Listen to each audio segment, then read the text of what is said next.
everybody. Welcome to Chuck Furuya Uncorked. Joining us on this episode is Ariana Suchia, Graham Sam in the house. The Bomb Sam. The mom Sam. Kali, and Chuck Lone Sam. So this segment is it's about answering some questions that we get. Yeah, so we put out a video like a week ago, I think, about, we're building this channel for to elevate people's home use experiences or when they go out to dining in restaurants and stuff like that. So we put out a video about a week ago asking our viewers, if they have questions or topics that they would want to hear us talk about to get people more engaged, to see what people are interested in. So we got, I think, like 6 questions, you said, yeah? Mm-hmm.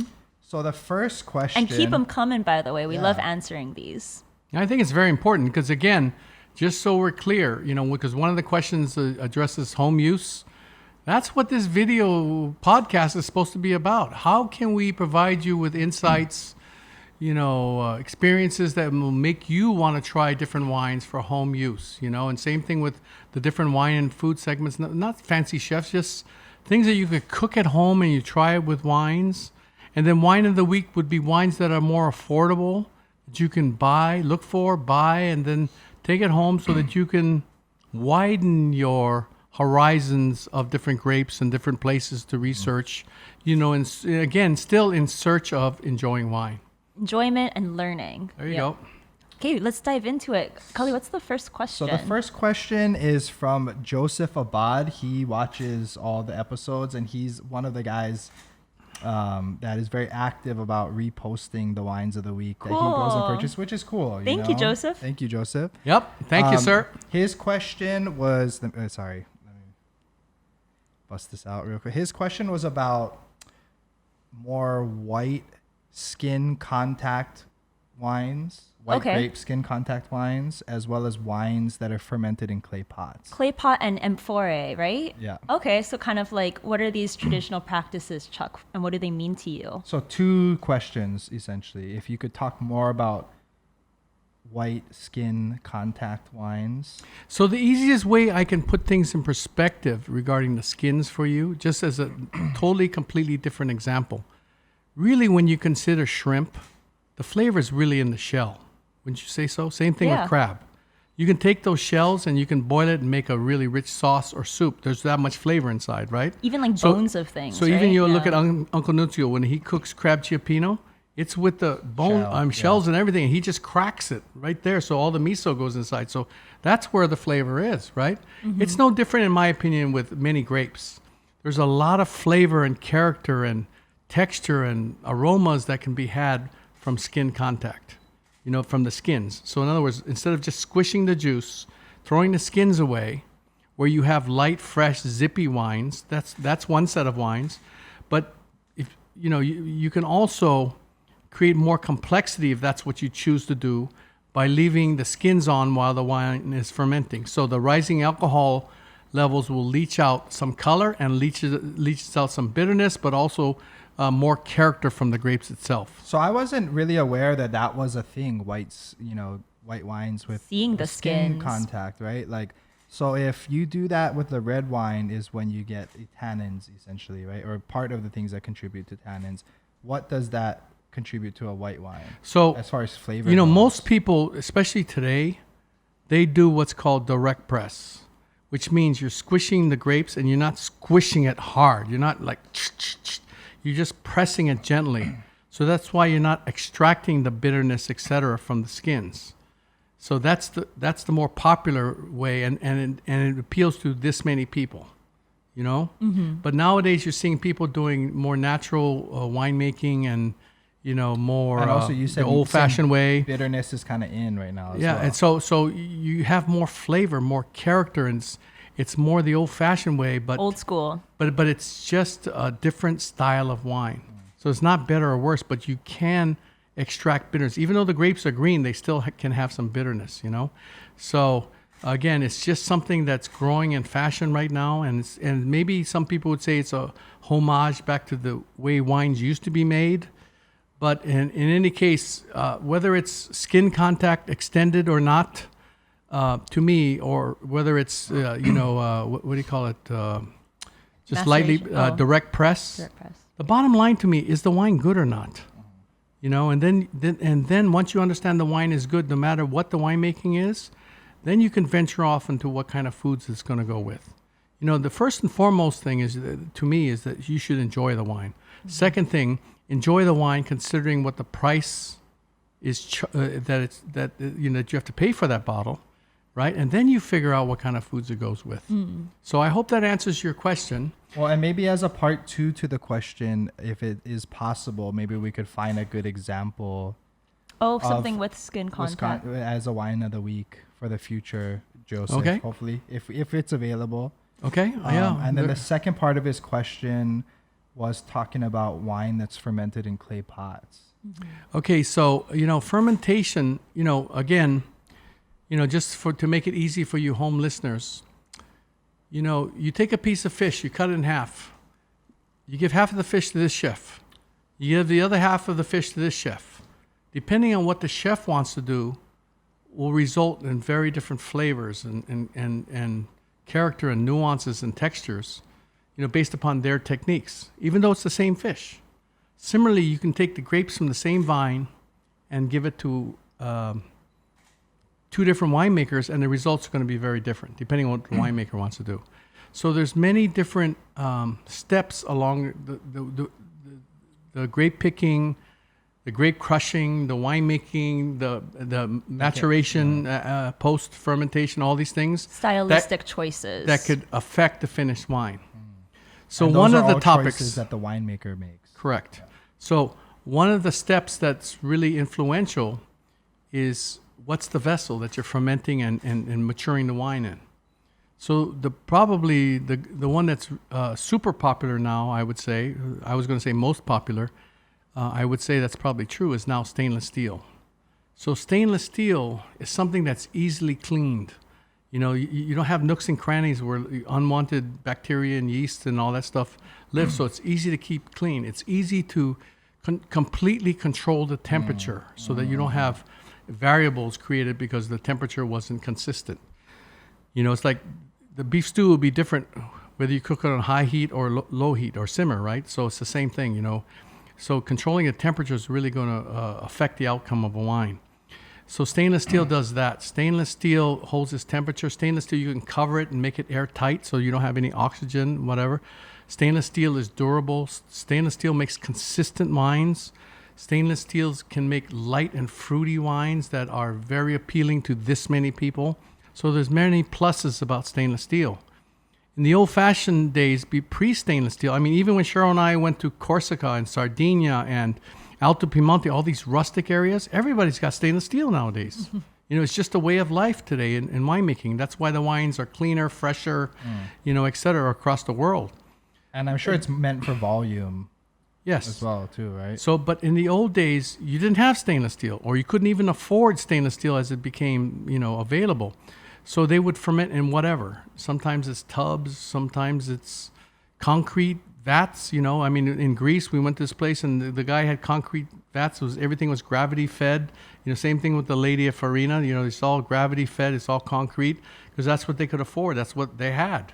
There wasn't temperature control with that, but they kept it underground to keep it as cool as possible. So you have that. And then a lot of people in California specifically and different parts of the world, they use barrels, whether it's old oak, seasoned oak, which is, it gives less oak to the wine, oak characteristics, whereas new oak barrels will give a lot of oak characteristics. People use those to fermentate, to do the fermentation and maturation process. So concrete is really happening right now because it doesn't give oaky flavors.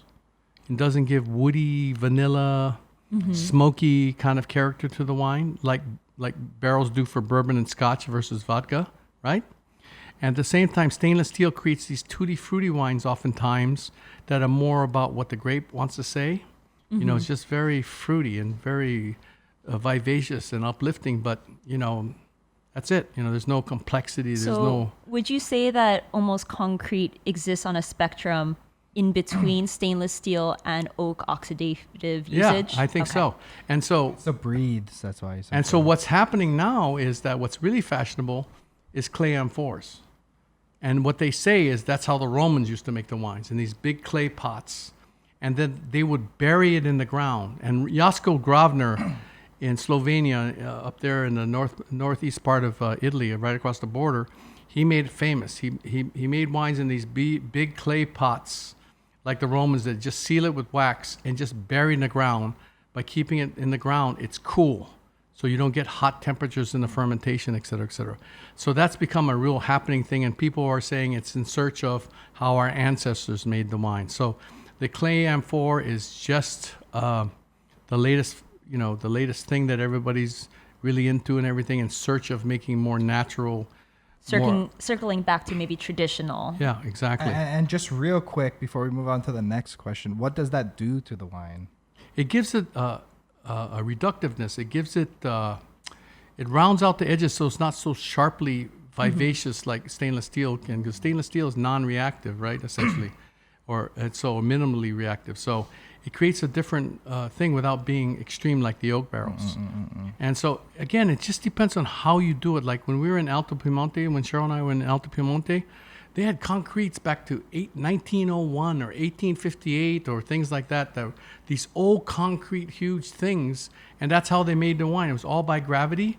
Those wines were terrific back then. So, I don't try to keep up with what's in fashion and whatnot. I just try to, again, the primary concern for me is finding good wine. Whether it's concrete or whether it's clay amphor or whether it's oak barrels, is the wine good or not? But I just wanted to answer his question. So that was Joe Abad's 2 questions. Awesome. Thanks, Joe. Thank you, Joe. This one is from, he doesn't have his name listed on his Instagram, but his handle is called Time Skippin'. And his question to you, at Time Skippin'. His question to you was, did you ever run into wines that were hard for you to describe? And if you could maybe talk about that a little bit. So you want me to answer it first, or can we have Ariana answer it first? I guess we could ask both of you guys. Yeah, so Ariana, you start. Wines that are hard to describe. Or like a wine that you've come across that you have a hard time, whether it's dissecting or you just have a hard time describing it. Yeah. When I think about this question, it's probably different than Chuck because he's had experience with so many. So for me, it relates back to kind of maybe my journey of it. So like, for example, I think I spoke about the first time I smelled Gamay, and it's specifically having this very distinct earthy smell, which for someone who has never really drank maybe even old world wines at that point in my life, it was, how do I describe this? Mark Shishido, toe jam kind of. And you're like, what does that even mean, right? So I think for me, it's not necessarily, I think we all know what it is, and it's about triggering memories. So it's just different points in my life where I link those two associations. Yeah, but I think Chuck has very specific moments that because he's seen and tasted so many things. I think, the thing that's, when you're getting into the world of wine, I think one of the biggest hurdles to overcome is they're trying to appreciate what the wine wants to say, as opposed to I like this or I don't like this. I think that's one of the biggest hurdles. So if you look at all the wines we've been talking about today, they're not brand names. They're not at the large box stores because they're not popular. They're not well known. I mean, even sommeliers don't know these wines, But when you go to Marquet, La Crema de Moro d'Alba is one of the best red wine appellations there. And Giusti is one of the better producers. And it's no different with Domaine Latour Vieille from Collier. There's not a whole lot of producers from Collier, and their wines are rugged and tough and everything. Latour Vieille makes excellent wine.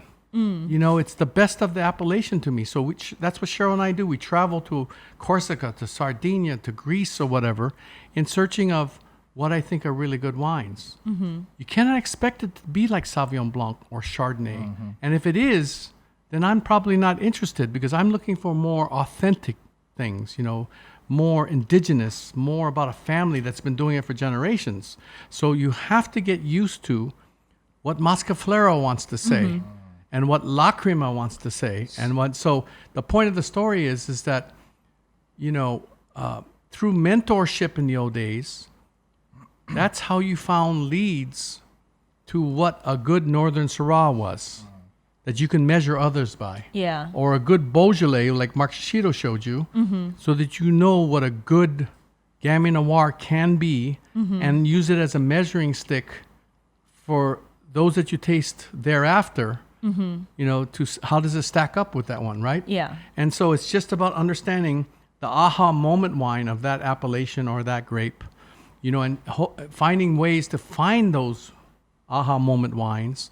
So then you can understand what it wants to be, as opposed to, I want it to taste more full-bodied, more structured, like Cabernet. Yeah. You know, and so now you're playing around with culture and indigenous and all that stuff, and you're trying to change the game as opposed to enjoying. It's like food, you know, like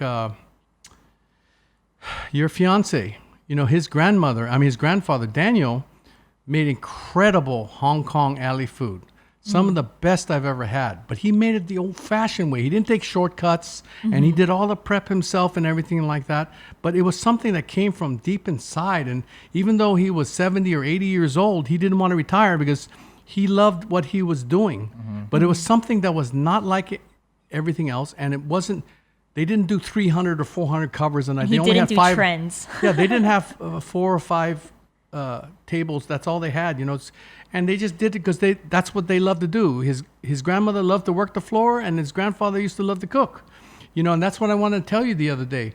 Whether it's Beach to Farm, or it's your Helen's, or whether it's, you know, Cheryl Drinks, you know, used to sell Harron's Old Tree Estate coffee. There's a reason for those. You know, I mean, Nalo Farms, you know, he was a landmark. He was the first one to come up with mescaline mixes. You know, before that, it was either Manoa lettuce or iceberg lettuce. He was the one that first brought to Hawaii fresh field-grown, you know, mixes of 13 different kinds of greens and lettuces, right? And so you got to find that champion or that pioneer that is doing something that is going to change the game, and that's who you champion, in my opinion. But so because you're so into these off the beaten path grape varieties, to answer this guy's question, have you run into, like, you know, something that you've tried for the first time that you're like, what is this? Yes, but I want to clarify. I may be off the beaten path to some, but I just try to explain to you, whether it's Haulu Tomatoes or Nalo Farms or Helen's Chinese food or Harron's Coffee, it's not really off the beaten path. So it's really looking for that one that you sit there going, holy mackerel, this redefines the game for me. So for you, there's descriptors and there's saying things about the wine, but what it comes back to is, what is this wine trying to tell me? It's not it's not how you describe it, but what is the wine saying to you is what you want to get across. And then you can decide whether you like it or not. So to answer your question, though, I just want to make sure you're clear that whether it's Terry Cheeseburgers, you know how I'm doing all this research on that right now, or it's, you know, Harron's Old Tree Estate Coffee, you know, I mean, it's just, you got to find a benchmark that you can measure others by, whether it's Terry Burgers or whether it's, you know, Kona Coffee. So, yes, there are so many wines over the years that it took me years to understand and appreciate. You know, Savinier in the Loire Valley, you know, they're so severe and they're so hard and they're so unforgiving that they're not delicious at all. It took me a long time to understand and appreciate that's what Savinier is. If you want lighter, more ethereal, softer, prettier things, then buy Vouvray. You know, right across the river, you know, or it's the same thing. Hermitage Blanc from Chave was another one from the Northern Rhone. It's a big, strapping, muscular, you know, thick, viscous, oily. You know, it's not delicious. It's brawny. It's savory. It's, you know, it's like showy. It's not finesse at all. It's like that. It's like that Modesto. You know, that one from Giovanni Montici. It's like that. It's not delicious. It's not light. It's not ethereal. It's thick. It's alcoholic. It's, you know, it's very demonstrative. You know, but that's what it wants to be. That's what he wants it to be. So that's what Chave wants to be. For what it is. As long as it's good. Yeah. You know, that's the first premise I always go back to, whether it's coffee, whether it's Hong Kong alley food, you know, whether it's tomatoes. First thing I look for, is it good or not? And then from there, once I understand that this is the benchmark, then I can measure others by, then I do further research and looking for other examples. I think this kind of leads into Rafa's question real quick. Yeah. So Rafa, Great person, great friend, great sommelier. He's the sommelier of Acquarello in One of the top Italian restaurant in San Francisco, Acquarello. Her friend Rafa, he's Rafael Santos, right? Santos. Yep. He's a great kid. Instagram handle. Yeah. He's awesome. Shameless plug. So he texted us this from Union City, California. Thank you for tuning in. He says, Chuck always asks us, everyone he meets, what's your aha moment? So he would like to ask it right back to you. Chuck, what are some of your aha moments? Okay, so that's a really interesting question. So people, let me take a side trip before I answer you. Oh boy. So one of the things that, people are always asking me, how do you find this wine? How do you find all these wines? Get my glass ready. And all this stuff, right? And so part of the thing is when I go to a wine growing region, then I look up and where the good stores are and everything, and I walk into the store and I look at their selections. I can tell whether it's good selections or not, right? And so then if it's good, then I'll ask the proprietor or the buyer what are some other recommendations they may have. It's the same thing when I go to a vineyard and I think the vineyard is something special. Who else do you sell grapes to? Or I find a winemaker of a certain area that I'm just starting to explore. Which other winemaker should I look at? If I think his wine is good or her wine is good, recommend some others. That's how I find wines, right? It's a way of finding wines. So, is it oftentimes kind of like quality attracts quality in a certain, like people cut from the same Well, cloth? they're gonna know their region more Yeah. than some outsider. And coming who's in. doing it right. Who's doing it right? Okay. It's like asking chefs where they like to eat. Yeah. Yeah, exactly. Love it. That's it. Okay, so the aha moments with wines kind of revolved with that. So let me say this first and foremost. In the early days when I was really starting to get into wines, I had so many aha moment wines with my best friend Nunzio Aliotto out of San Francisco. Rafa knows him. You guys know him. You know Uncle Nunzio. God, UNKO Uncle. He is. He opened horizons to me that I could never have afforded or have had access to, or tasted all these wines that I could never even dream about tasting. It's so interesting. Excuse me. You guys are asking me this question, or Rafa's asking me this question right now because I happened to talk to Nunzio like an hour and a half ago, and I was talking about the things that what he did for me. There's no way I could even be where I am today if it wasn't for Nunzio. He opened up a door, and I think one of the things that's an aha moment for me today that I was explaining to him was, I was working at a restaurant that I was very happy working. I made the wine lists. I got to select all these different really cool wines, and it was a lot of fun to me. It was a small neighborhood restaurant. And where I lived over there by the old Holiday Mart, which is today called Don Quixote, over there on Makaloa, and right across the street, so I used to live one block up on Konunu. And when I would walk down to Holiday Mart, on the right side of Makaloa as you're facing the ocean, on the top floor, they were building Alio, so there was this huge sign outside. And it was like, wow, Alio is this, and it said Fisherman's Wharf. And I'm no foodie or anything. So I thought they were talking about the Fisherman's Wharf restaurant that was down there. Kewalo Basin down at the end of Ward. You're like, wow, they're really expanding. I think that was a Spence Cliff restaurant, but it was famous, right? Yeah. So I thought this is the second coming of Fisherman's Wharf, man. Wow. So I went upstairs to check it out didn't one it day. say all California wine list or something like that? No, that's when I went upstairs. I went upstairs, and what happened was I had been on the cover of Dining Out that week, the previous week, and so the maitre d' was at the door. His name was Mario, and he was saying that, oh, aren't you the guy? And I said, yeah. And he goes, you should come. And he took me on a tour, even though the restaurant was being completely constructed still. It was like the booths weren't up, nothing. And so as we were walking around, and he was explaining to the foods, and I didn't know what sandabs were or Rex sole, all these fishes. I'm used to mahi, opaka, and ono and things like that. Here's this guy talking sandabs, Rex sole, all these fishes. And I'm sitting there going, wow, this is so cool, man. And they were all fresh, And then I had no idea Aliotos in San Francisco, what that was. And so then as we were coming around the corner out of the kitchen, he showed me the wine list. It was a simple wine list. There was 2 pages. It was just open one, right? And it was all Californian. And please understand, back in the 70s, California wines were unknown here in Hawaii. I mean, except for the jug wines, the cheap wines and whatnot, but boutique California wines were relatively obscure. You know, it was like me talking about Collier. You know, what the hell are you talking about? Or me talking about Sardinia or Corsica today. You know, it was just so obscure. And so what that moment did for me, I'll explain. First of all, it attracted me. So I went, I thought Nunzio was this macho Italian guy. I was like, wow, whatever, bro.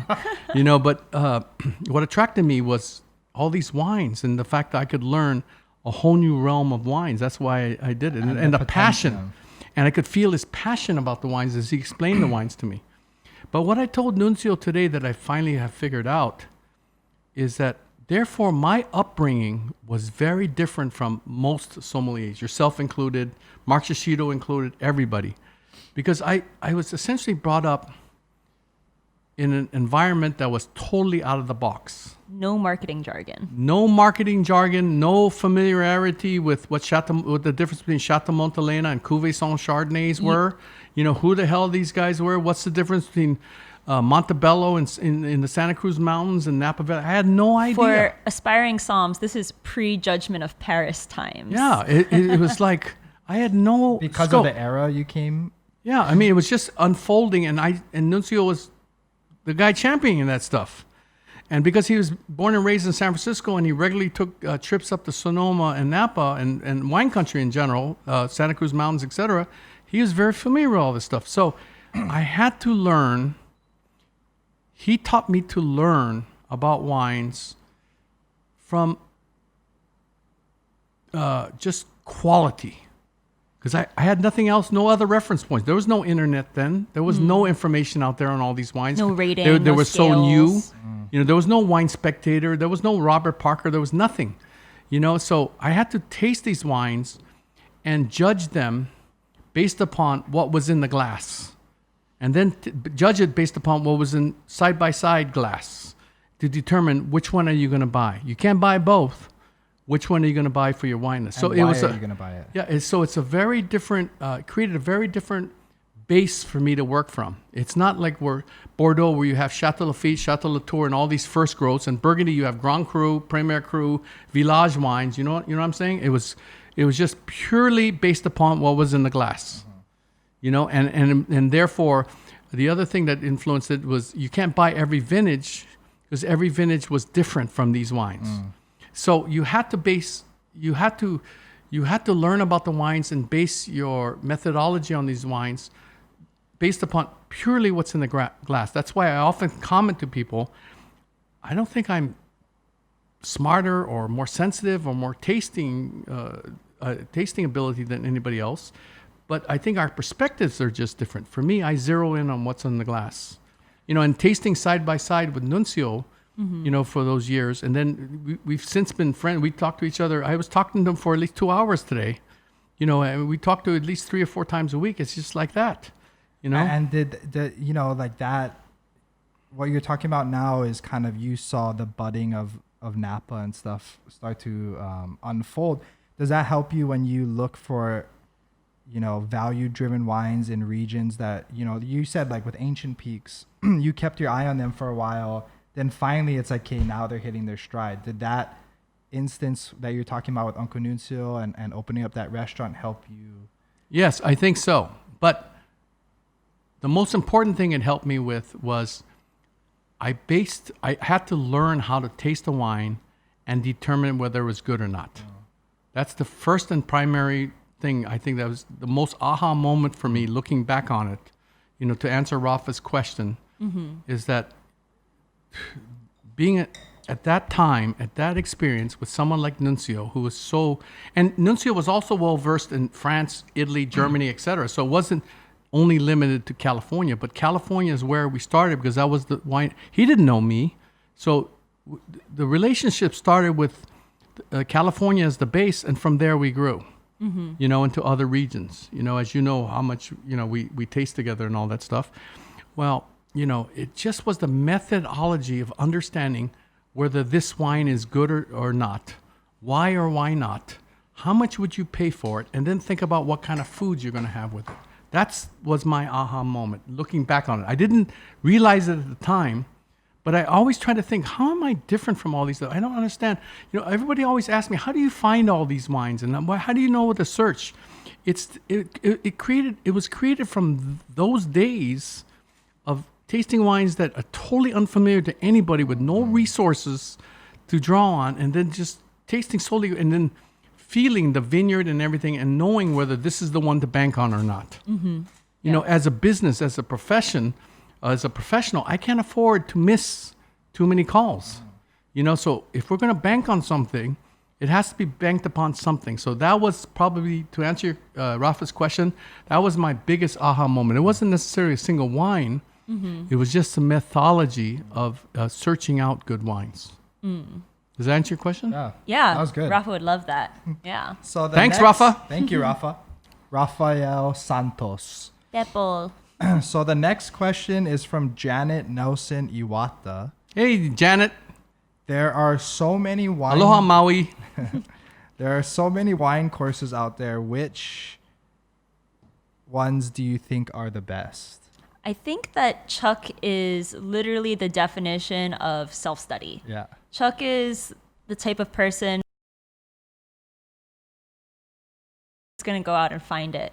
So Chuck, do you kind of want to talk about your experience, I guess per se, growing up in the industry, actually traveling to these places, and how the court impacted you in that way, the Court of Master Sommeliers? Well, and maybe also because you're coming from self-study, if there are any tips that you can give for to studying. someone Okay. else self-studying, instead of naming courses because you're not familiar with courses. Yeah, I'm not familiar with all the different courses and classes. So if you and maybe stuff can available. expand on that methodology that you always talk about that you have to have in order to self-study.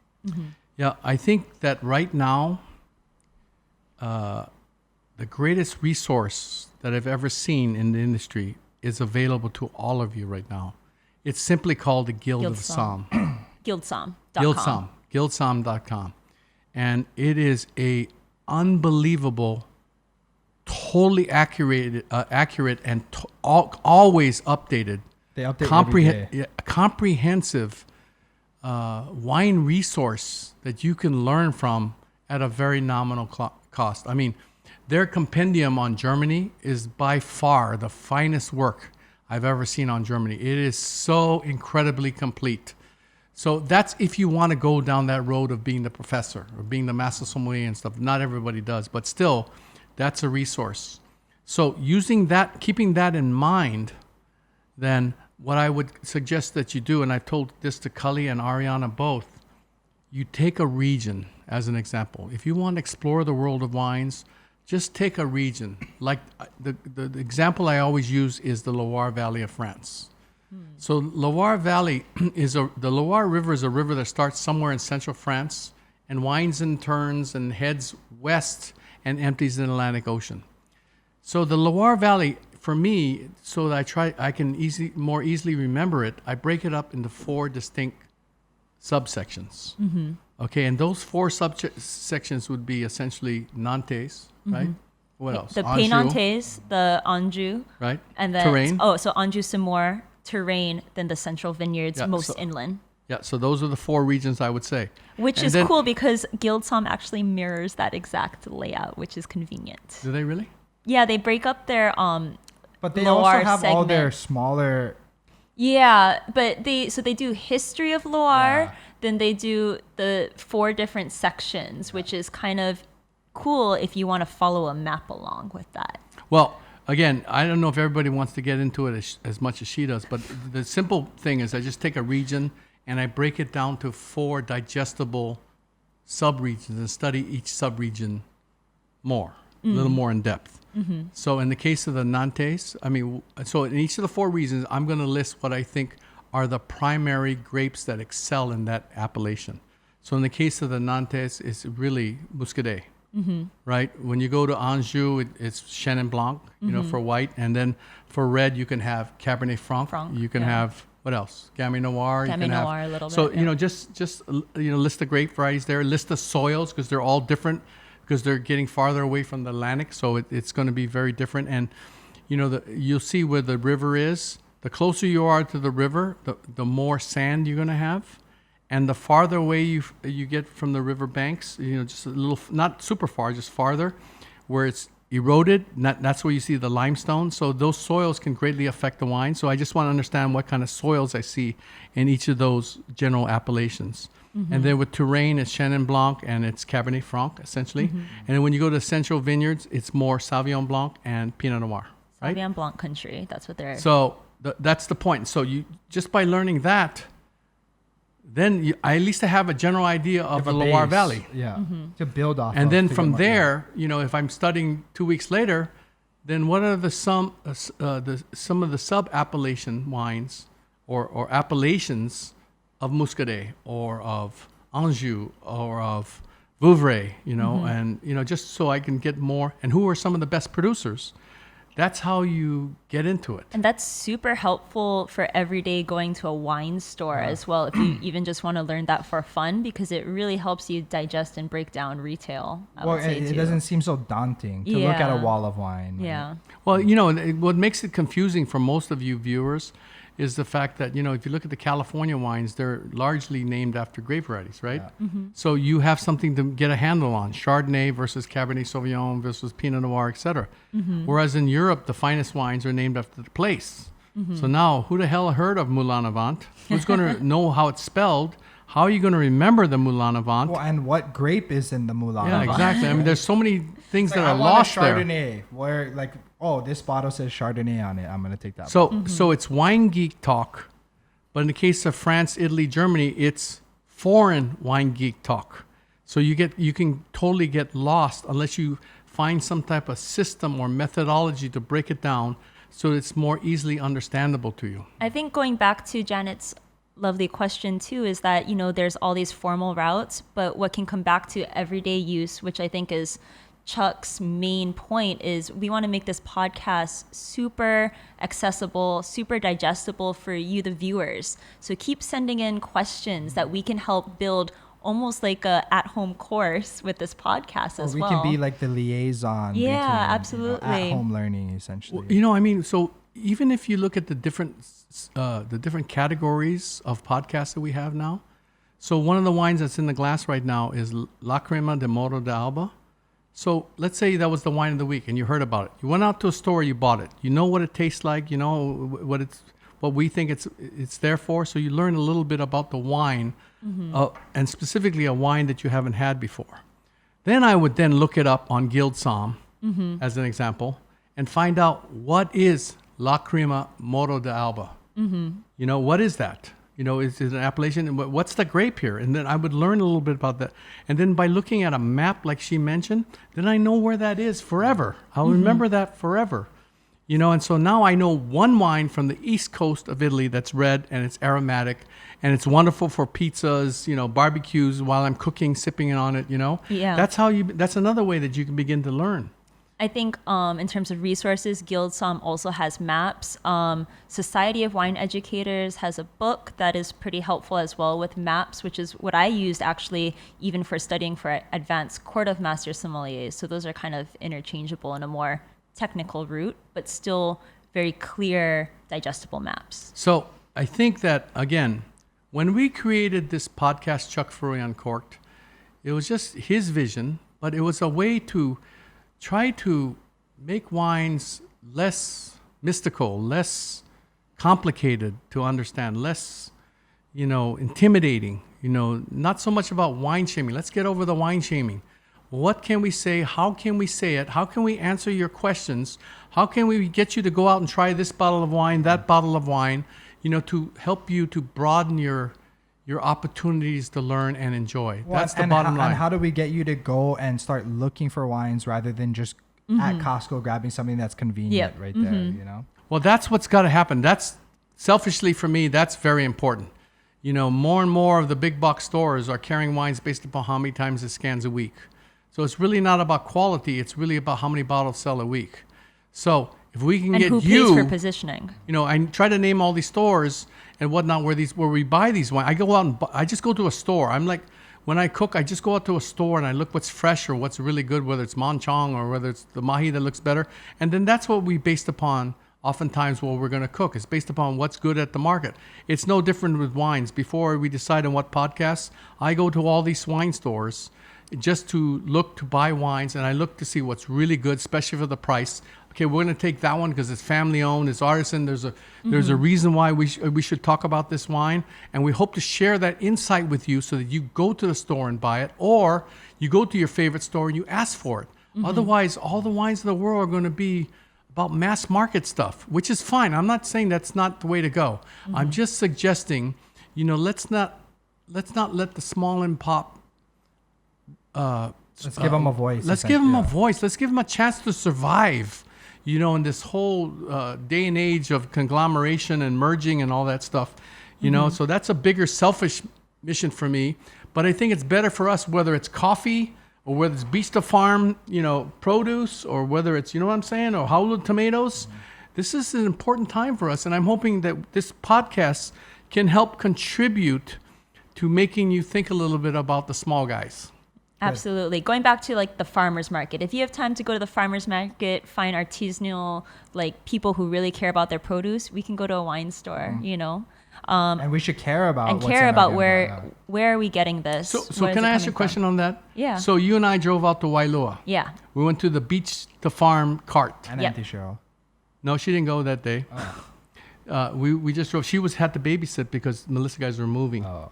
So Ariana and I drove out there, right? And this was only their second day of doing this thing. We three of us and Cheryl went out there one time to check out the farm, and you saw how homey it is, right? It's not anything fancy or highly mechanized or anything like that. Now we talk about the cart, right?